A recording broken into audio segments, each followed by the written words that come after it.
आज हम पढ़ेंगे पास्ट सिंपल टेंस के बारे में।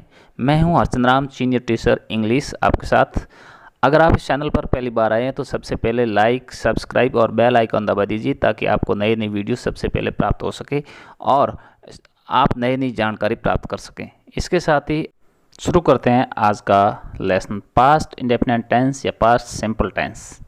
पास्ट सिंपल टेंस की पहचान, हेल्पिंग वर्ब, पहचान के विशेष शब्द और उनका प्रयोग। तो सबसे पहले शुरुआत करते हैं परिचय से। पास्ट इंडेफिनिट टेंस का प्रयोग ऐसे वाक्यों में होता है जहां कार्यों की शुरुआत भूतकाल में अनिश्चित समय में शुरू होकर भूतकाल में ही पूर्ण हो गए हो, अर्थात कार्य के साथ साथ समय भी समाप्त हो गया हो। यानी जो कार्य भूतकाल में शुरू होकर भूतकाल में ही पूरे हो गए हो, वर्तमान में वो कार्य जारी नहीं हो, यानी कार्य भी समाप्त हो गया और उनका समय भी समाप्त हो गया हो। ऐसे वाक्यों को पास्ट इंडेफिनिट टेंस या पास्ट सिंपल टेंस में लिखा जाता है। हिंदी वाक्यों के अंत में था, थी, थे अथवा या, ई, ये आदि शब्द आते हैं। जैसे मोहन बाजार गया, सीता ने खाना पकाया, अध्यापक जी ने पाठ पढ़ाया। इस प्रकार के वाक्य जिसमें कार्य पूर्ण हो चुका है भूतकाल में, तो इन वाक्यों के अंत में था, थे, थी या, ई, ये आदि शब्द आते हैं। ये थी हिंदी वाक्यों में पास्ट सिंपल टेंस की पहचान। अब अंग्रेजी वाक्यों में हम कैसे पहचानेंगे कि ये वाक्य पास्ट सिंपल टेंस का है, या हम अंग्रेजी वाक्य की रचना कैसे करेंगे। तो इसके लिए हमें जानना आवश्यक है कि इस टेंस की वर्ब कौन सी होती है। तो अंग्रेजी वाक्यों में पास्ट सिंपल टेंस की वर्ब होती है सेकंड फॉर्म का प्रयोग होता है। उदाहरण के द्वारा समझते हैं। मोहन बाजार गया, तो मोहन सब्जेक्ट है, बाजार ऑब्जेक्ट है, गया उसकी क्रिया है। मोहन वेंट टू मार्केट, जाने को कहते हैं गो की सेकंड फॉर्म में वेंट। तो Mohan went to market, Mohan बाजार गया। तो पास्ट इंडेफिनिट टेंस में वर्ब की सेकंड फॉर्म का प्रयोग किया जाता है। अब जब हमें ये ज्ञात हो गया है कि इस टेंस में वाक्य पास्ट टेंस में भूतकाल में पूरे हो गए हैं और सेकंड फॉर्म का प्रयोग होता है, तो सबसे पहले समझते हैं एफर्मेटिव सेंटेंसेस या सरल वाक्य। अब इनकी वाक्य रचनाएं, सरल वाक्य किस प्रकार से बनाए जाते हैं। तो पास्ट इंडेफिनिट टेंस में सरल वाक्य में सबसे पहले सब्जेक्ट, उसके बाद वर्ब की सेकंड फॉर्म, फिर ऑब्जेक्ट। बहुत ही सरल है ये टेंस सीखने के लिए, कुछ भी खास है ही नहीं। सब्जेक्ट के बाद सेकंड फॉर्म लगा दो और फिर जो वर्ब है वो लगा दो, बस ये साधारण वाक्य बन जाएंगे। जैसे उदाहरण के लिए, उसने एक मेला देखा, यानी उसने कोई मेला देखा है, तो यानी देखने का काम उसका पूरा हो गया है, तो भूतकाल की बात है। इसलिए इसकी ट्रांसलेशन करेंगे तो उसने सबसे पहले सब्जेक्ट रखेंगे। उसने यानी वह कोई व्यक्ति था जिसने मेले को देखा, तो देखने को अंग्रेजी में कहते हैं सी, और सी की सेकंड फॉर्म होती है सा। ही सा ए फेयर, उसने एक मेला देखा। मैंने पुस्तक पढ़ी, तो आई सब्जेक्ट, पुस्तक ऑब्जेक्ट और पढ़ना वर्ब है। पढ़ने को अंग्रेजी में रीड कहते हैं। रीड की तीनों फॉर्म रीड ही होती है, पढ़ा जाता है रीड, रेड, रीड। मैंने पुस्तक पढ़ी, I read a book. Sita ने गाना गाया, यानी गाने का कार्य समाप्त हो गया है भूतकाल में। सीता सब्जेक्ट है, गाना यानी बोल गाने की ऑब्जेक्ट है, और गाना यानी गाने की जो क्रिया होती है, आवाज़ निकलती है, वो है सॉन्ग, वो है वर्ब। तो इस प्रकार से इसकी ट्रांसलेशन बनेगी, सीता ने गाना गाया, तो सीता सैंग ए सॉन्ग। अब आपके लिए फॉर यू, यानी आपको इस वाक्यों की रचना करनी बहुत ही सरल है कि सबसे पहले सब्जेक्ट, फिर वर्ब की सेकंड फॉर्म, और उसके बाद जो चीज़ें वो लिख देनी है। राजू विद्यालय गया, सीता ने गृह कार्य किया। ये दो वाक्य आपको साधारण वाक्यों की रचना करनी है पास्ट सिंपल टेंस में। ऊपर आप उदाहरण दे सकते हैं, तो बिल्कुल सरल है। अगर मैं थोड़ा सा हिंट दे दूं तो जैसे राजू विद्यालय गया, उसके स्थान पर ऊपर कोई वाक्य तो पहले आया होगा शायद कि मोहन बाजार गया, तो देख लिया होगा।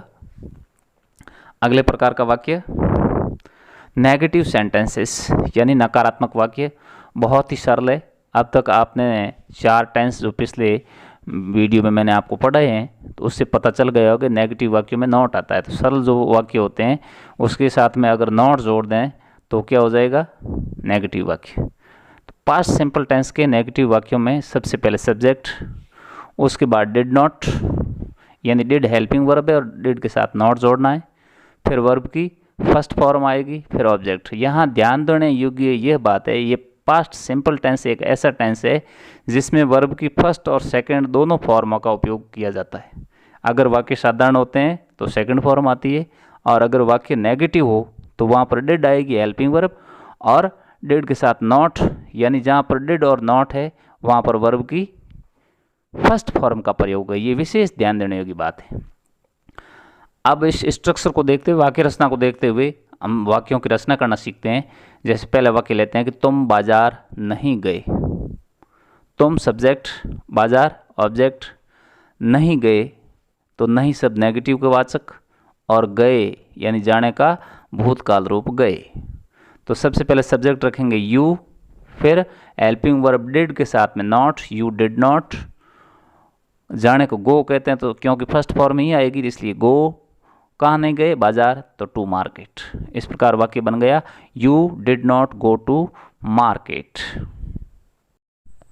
अगला वाक्य लेते हैं, मैंने पाठ याद नहीं किया। मैंने यानी आई सब्जेक्ट है, नहीं किया हेल्पिंग वर्ब आएगी डिड नॉट, और करने को कहते हैं पाठ याद करना यानी लर्न, और पाठ को अंग्रेजी में लेसन। तो इस प्रकार से आई सब्जेक्ट डिड नॉट। यहाँ ध्यान ये देना है कि बाकी सेंटेंस जो हमने पिछले टेंसों में पढ़े हैं उसमें सिंगुलर सब्जेक्ट और प्लूरल सब्जेक्ट का लफड़ा था, लेकिन पास्ट सिंपल टेंस में सिंपल वाक्य हो चाहे नेगेटिव वाक्य हो, उसके अंदर वर्ब का प्रयोग सिंगुलर या प्लूरल के आधार पर नहीं होता है। हेल्पिंग वर्ब भी सिंगुलर या प्लूरल नहीं होती, सारी एक ही है। या नेगेटिव वाक्यों में डिड हेल्पिंग वर्ब है और डिड के साथ नॉट आ रहा है, तो चाहे सब्जेक्ट सिंगुलर हो चाहे प्लूरल हो, सब के साथ डिड ही लगता है। तो यहाँ मैंने यानी I did not learn, learn की फर्स्ट फॉर्म लर्न, सेकंड होती है लर्न, लर्नट, लर्नट, यानी वो नहीं है, यहाँ पर फर्स्ट फॉर्म ही होगी। मैंने पाठ याद नहीं किया, I did not learn lesson. ध्यान देने योग्य बात यह है कि पास्ट इंडेफिनिट टेंस के नेगेटिव सेंटेंसेस में हेल्पिंग वर्ब डिड नॉट आएगी, और जहाँ पर डिड नॉट आता है वहाँ वर्ब की फर्स्ट फॉर्म का ही प्रयोग होगा। विद्यार्थी परीक्षा के समय या प्रश्नों को हल करते समय या साधारणतः बोलते समय, वाक्य बनाते समय ये गलती कर बैठते हैं कि वाक्य पास्ट टेंस का है तो सेकंड फॉर्म आएगी, लेकिन ऐसा नहीं है। सेकंड फॉर्म सिर्फ सिंपल या साधारण एफर्मेटिव वाक्यों के अंदर आती है। अगर वाक्य नेगेटिव हो, इंट्रोगेटिव हो, नेगेटिव इंट्रोगेटिव हो, तो वहाँ हेल्पिंग वर्ब डिड आएगी, और जहाँ पर डिड लगता है वहाँ पर वर्ब की फर्स्ट फॉर्म का प्रयोग ही होता है। तो इस बात का विशेष ध्यान रखें कि नेगेटिव और इंट्रोगेटिव या negative interrogative past simple tense के जो वाक्य हो वहाँ पर डिड के साथ हमेशा वर्ब की फर्स्ट फॉर्म आती है। अब आपके लिए दो वाक्य जिनका आपको अनुवाद करना है। हरि ने गाना नहीं गाया, सीता विद्यालय नहीं गई। इस प्रकार से ये दो वाक्य जो आप करके लाएंगे। अगले वाक्य रचना के अंदर अपन देखते हैं प्रश्नवाचक वाक्य या इंट्रोगेटिव सेंटेंसेस। सबसे पहले इसकी वाक्य रचना, यानी वाक्य किस प्रकार बनेंगे, सबसे पहले क्या रखा जाएगा। तो प्रश्नवाचक वाक्यों में सबसे पहले हेल्पिंग वर्ब होती है या WH वर्ड होता है। WH वर्ड जो पिछले हमने वीडियो के अंदर पढ़े हैं, WH वर्ड होते हैं वाट, वाई, वैन, विच वगैरह, वो यानी कौन, कब, कहाँ, ऐसे। और अगर वाक्य की शुरुआत में क्या शब्द हो तो वाक्य हेल्पिंग वर्ब से ही शुरू होता है। और पास्ट सिंपल टेंस की हेल्पिंग वर्ब है डिड। डिड के बाद सब्जेक्ट, फिर उसके बाद में वर्ब की फर्स्ट फॉर्म, और पीछे जो बच जाता है वो। तो जहाँ पर डिड आता है वहाँ वर्ब की फर्स्ट फॉर्म होगी। दूसरा होता है WH वाक्य। WH के अंदर सबसे पहले WH वाक्य आएंगे, सिर्फ वर्ड आएंगे, उसके बाद हेल्पिंग वर्ब डिड आएगी, फिर सब्जेक्ट और फिर वर्ब की फर्स्ट फॉर्म। अब वाक्य रचना के द्वारा समझते हैं कि क्या मोहन कल बाजार गया। इस वाक्य को अपन देखें तो वाक्य में सबसे पहले शब्द क्या आया हुआ है, प्रश्नवाचक शब्द, यानी वाक्य हेल्पिंग वर्ब से शुरू होगा। अब हेल्पिंग वर्ब क्या होती है पास्ट सिंपल टेंस की, डिड, और सब्जेक्ट कौन है, मोहन, ये मोहन। फिर क्रिया क्या की उसने, जाना, गो, कहाँ गया, बाजार, मार्केट कब गया, कल। ये समय सूचक शब्द है तो ध्यान देना है यस्टरडे, यहाँ पर ये नोट करना है कि यस्टरडे यानी बीता हुआ कल, प्रीवियस डे, इस प्रकार के जो शब्द होते हैं वो पास्ट सिंपल टेंस की विशेष पहचान होते हैं, परीक्षा में प्रश्नों को हल करने में आपकी मदद करेंगे। तो इस वाक्य की ट्रांसलेशन पूरी बन जाएगी, क्या मोहन कल बाजार गया था, did Mohan go to market yesterday. Mohan बाजार कब गया, इसी से वाक्य बना दिया कि मोहन बाजार कब गया। तो यहाँ पर प्रश्नवाचक शब्द कब वाक्य के बीच में आ गया। पहले वाक्य के अंदर प्रश्नवाचक शब्द वाक्य के शुरुआत में था, लेकिन दूसरे वाक्य में प्रश्नवाचक शब्द कब बीच में आ गया है। यानी प्रश्नवाचक शब्द वाक्य के बीच में आते हो तो वाक्य WS टाइप का होता है, और WS टाइप के वाक्यों में सबसे पहले जब अंग्रेजी का अनुवाद करते हैं तो WS वर्ड ही लिखते हैं। अब कब को अंग्रेजी में क्या कहते हैं, व्हेन।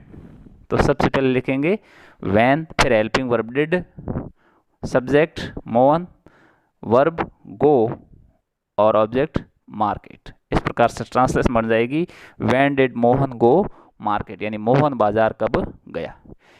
तीसरा वाक्य, क्या सरिता ने चावल पकाए। अब यहाँ पर क्या शब्द पहले आ गया है, सबसे पहले, यानी वाक्य हेल्पिंग वर्ब से शुरू होगा तो हेल्पिंग वर्ब डिड। यहाँ पर चूंकि सिंगुलर सब्जेक्ट या प्लूरल सब्जेक्ट का कोई मामला है नहीं पास्ट सिंपल टेंस के अंदर, इसलिए सारे सब्जेक्टों के अंदर हेल्पिंग वर्ब डिड ही होती है, बिल्कुल सरल है, याद रखना ही। तो डिड सब्जेक्ट सरिता, कुक पकाना क्रिया वर्ब, और राइस ऑब्जेक्ट। ट्रांसलेशन बनेगी डिड सरिता कुक राइस। ये ट्रांसलेशन कैसे बनी है मैंने अभी आपको बताया, ये दो सूत्र जो दिए गए हैं बिल्कुल सरल है। अब आपके लिए दो प्रकार के दो वाक्य दिए हैं जो आपको अंग्रेजी में ट्रांसलेशन करके लाना है या अभ्यास करना है। क्या मुकेश ने फुटबॉल खेला, क्या अध्यापक ने कल तुम्हें सजा दी। ये दोनों वाक्य क्या क्या पहले आया हुआ है, ठीक है। अगर चाहें आप तो इस वाक्य को और WS में कन्वर्ट करना चाहें तो अध्यापक ने कल तुम्हें क्या सजा दी, ऐसा बना सकते हैं। अध्यापक ने कल तुम्हें क्या सजा दी, और एक वाक्य है कि क्या अध्यापक ने कल तुम्हें सजा दी। तो इसके 3 वाक्य बन जाएंगे, आप तीनों की ट्राई करना ट्रांसलेशन करने के लिए। अब विशेष बातें, यानी इस टेंस को याद रखने में हमें क्या ध्यान रखना है और परीक्षा में आने वाले प्रश्नों का उत्तर देने में हमें क्या सावधानी रखनी है, उन वाक्यों की पहचान कैसे करनी है कि पास्ट सिंपल टेंस का वाक्य।